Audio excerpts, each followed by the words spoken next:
that I'm working with. Anybody heard of MUFON? Mutual UFO Network. They're like a civilian-run organization that's worldwide that supposedly gathers information about UFOs. The government doesn't like them all that much, but we're in talks about including the information they've collected because they have copyrights on it. So you'll be able to access that information through your little command screen here and read up on the history of UFOs. So that's one thing we're working on. Darn sub-apps.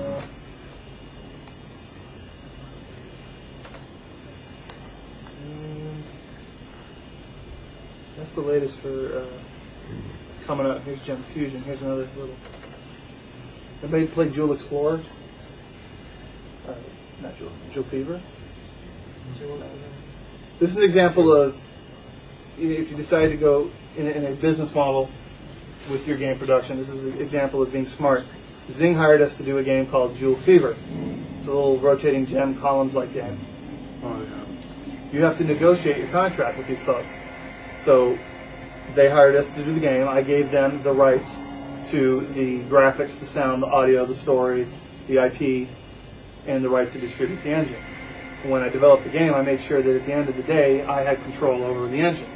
So they basically paid me, and I made profit off the engine development, and I could turn it into something better, which is what we hope is this game here.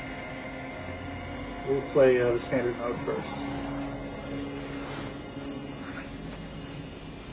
I said we'll play the standard mode first.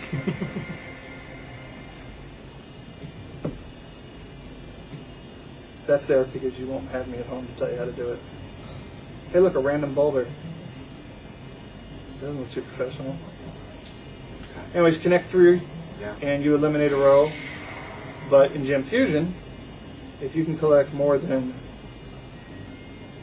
5 at a time, then you get yourself a fused gem. And then that fused gem can be placed. Once a fused gem reaches the bottom, it'll eliminate that row. Now, using the power of I built-in cheats for myself, I'll show you what you do with fused gems. Once you get 4 or 5 fused gems together, you can, once they go to the bottom row, you can make shapes with them by placing them in shapes, like a square. So we're going to place these fused gems into a square, and they will combine and turn into a weight and blow up all the bricks, gems below you. And there's all sorts of different effects. We got 4 so far.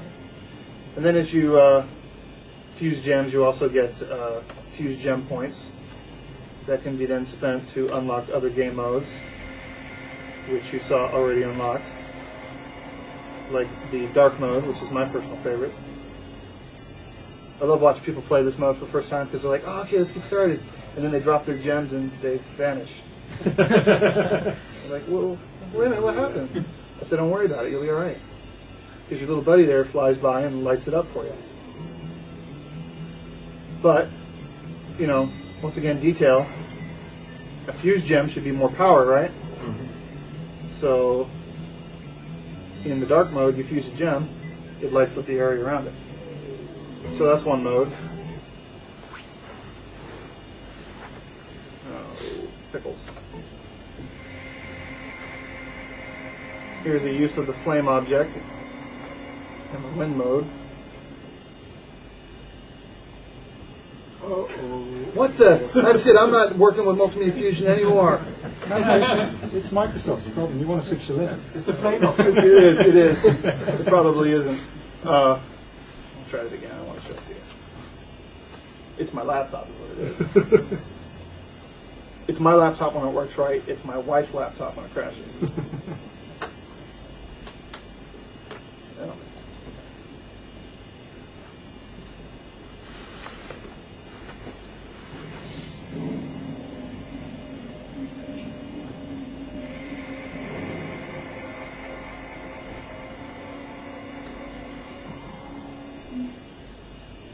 I am the author. We're using an illegal version. Oh, it's not working. Well, there's supposed to be flame at the bottom. That doesn't make any sense. But anyways, we'll get out of that mode. Anyways, in that mode, when you drop the bricks, see how the particles were blowing one way? The gems will slide to that side, so it adds a another level of difficulty to it. There we are. One last thing I'll show you, and then I'll leave you alone. So you've been playing it, things are going down, you're a real pro, and then you're like, let's play Chaos Mode. And you're like, what, wait, huh? What? It's backwards. So, I guess I'm trying to be the Stanley Kubrick of video games, punish people.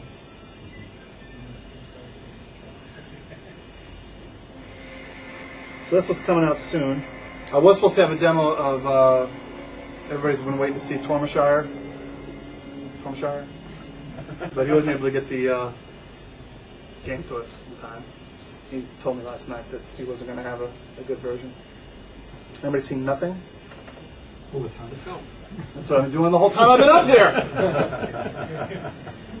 That's a little cool little game that a gentleman by the name of Logan is working on. So hopefully he'll get some good progress going on it soon. You can change the form of your guy to meet certain objectives. It plays like Metroid. Got that.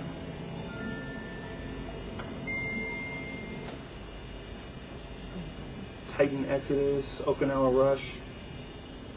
How many games have the company done? We've completed close to 20.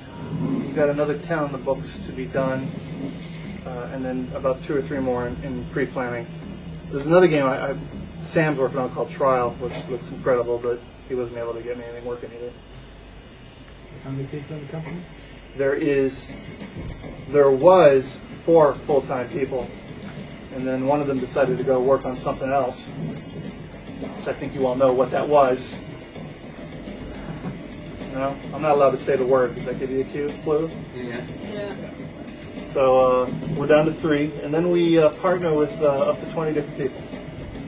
So, anybody seen this yet? I think I showed this to everybody, right? David and Steve are working on this, the guys who did Robotopia. They love platform games, if you can't tell.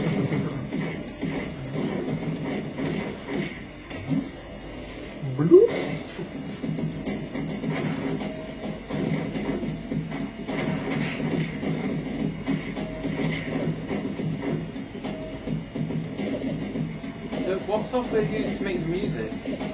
Various software. Depends on the game. I mean, we've used ModPlug, to make the mod files because it's free and it's easy. I've Solar Rescue Genetsu used a combination of Acid and Fruit Loops to create the loops and then render them in Acid. And then the music you heard in Bladed Rage, the orchestrated kind of music, that was done in Cubase with orchestral libraries that are extremely huge. They're like 2 gigs per instrument, and we had to build just a special computer just to make the music because they're really high quality. Some folks think, well, who played that? I'm like, Sam's computer. So 3 or 4 different tools. Does that answer your question? It does. Outstanding. What do you use? Right. What's that? I don't use any of them, but I've heard of all of them. Check them out. Cubase is not Cubase. ModPlug's free. You can make some good mod music with it. So yeah, I'm trying to make a buck.